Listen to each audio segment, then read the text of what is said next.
Agora a gente vai começar a falar então dos biomas brasileiros. São subdivididos em biomas continentais, aqueles que se adentram, né, ao nosso país, como a Amazônia, o Cerrado, o Pantanal, a Caatinga, e os biomas costeiros, que estão aí todos próximos ao Oceano Atlântico, né, como dunas, restingas, mangues, estuários. O primeiro bioma brasileiro é a Amazônia, que está inserida a maior floresta tropical, que é a floresta amazônica. Uma floresta que se apresenta com bastante diversidade de rios, por ser uma floresta pluvial, tem uma alta incidência de chuva e, portanto, uma alta umidade. As temperaturas variam aí durante o ano entre os 25 e 28 graus Celsius. O solo ele é pobre, porque existe a decomposição da matéria orgânica, acontece uma cobertura vegetal, só que ele é absorvido de forma muito rápida pelas plantas, pelas árvores que são de grande porte. E é por isso que o solo é pobre, porque há a decomposição da matéria orgânica, só que essa matéria orgânica ela é absorvida de forma muito rápida. Só que, consequentemente, nós encontramos aí uma grande biodiversidade de vida nessa floresta, né? Uma das maiores biodiversidades do nosso planeta está na floresta amazônica. Nós temos plantas características como o guaraná, o açaí, que são plantas específicas aí da floresta amazônica. As árvores são altas e aí nós temos a presença de plantas epífitas. Né? Lembra do inquilinismo, que eram aquelas plantas que abraçavam o tronco de outras árvores para conseguir poder fazer a fotossíntese? Então, esse grupo de plantas, eles são chamadas de plantas epífitas. Quanto à fauna, nós temos os invertebrados, principalmente insetos, e esses insetos ajudam aí na polinização.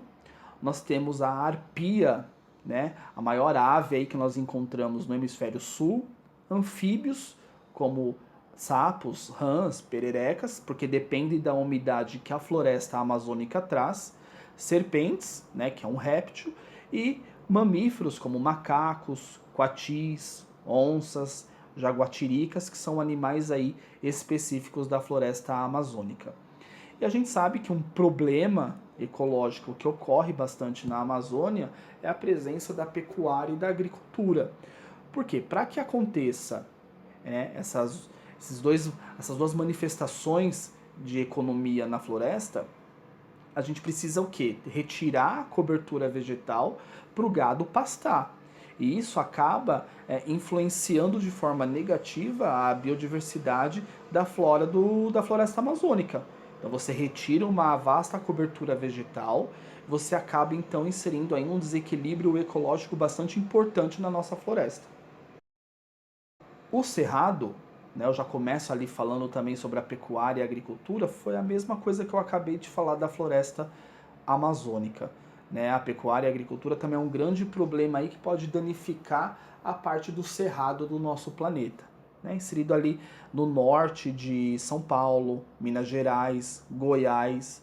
Essa é a região geográfica do nosso país que a gente encontra então o cerrado. O clima é bastante tropical, né, com duas estações bastante definidas aí, principalmente a parte do verão e do inverno. O solo é bastante arenoso, pouco fértil, porque tem baixa retenção de água. Por ser um solo arenoso, o pouco que chove nessa região, a água vai infiltrar de forma muito rápida, e é por isso então que o solo é pouco fértil. Devido a isso, a vegetação ela é mais rasteira, né? Gramas. As árvores são de pequeno porte, com a casca grossa, para evitar a desidratação também. E como eu já expliquei, também possuem raízes longas para conseguir absorver a água em altas profundidades. No inverno, acontece queimadas naturais, porque no inverno é uma parte do ano, né, que é muito seco. E aí as queimadas naturais, elas são importantes porque elas acabam quebrando a dormência das sementes. Então o fogo ativa a semente e ela começa a brotar, dando origem a uma nova planta daquela espécie. Os insetos são invertebrados que ajudam no processo de polinização das plantas. A flora é bem específica. Eu tenho plantas aí exemplares como araticum, angelim e a mangaba. tá? Uma fruta aí específica então do cerrado. A fauna, por ser um ambiente em que é muito seco, eu tenho serpentes, tamanduá-bandeira e tatu. E todos eles são animais que o nicho ecológico, o hábito é noturno, porque durante o dia as temperaturas são mais quentes, né? Então à noite, quando a temperatura cai um pouco, eles saem então para se alimentar e para se reproduzirem. A caatinga brasileira, que significa mata branca, nós temos ali principalmente a incidência desse bioma no Nordeste brasileiro. O solo, ele é rico em minerais, mas pobre em matéria orgânica, tá? Naquela fotografia que vocês estão vendo, o rio é o Rio São Francisco, né? É um dos principais aí efluentes para ajudar na questão hídrica desse bioma aí para o nosso planeta. A vegetação ela é mais arbustiva, né? Principalmente caracterizada por cactos, como o mandacaru que vocês estão vendo aí na fotografia, que são plantas então que conseguem reter água no seu caule, e depois também os espinhos, né, que são modificados aí, as folhas modificadas em espinhos, que acabam então ajudando na proteção dessa vegetação e evita a desidratação dessas plantas.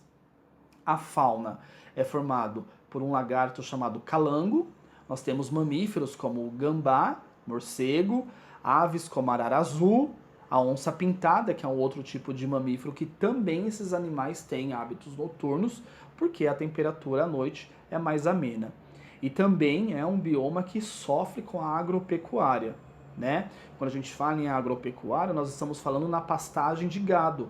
E para que esses animais consigam pastar, é necessário que se retire então toda a cobertura vegetal original desse bioma, que acaba então acarretando um desequilíbrio ecológico.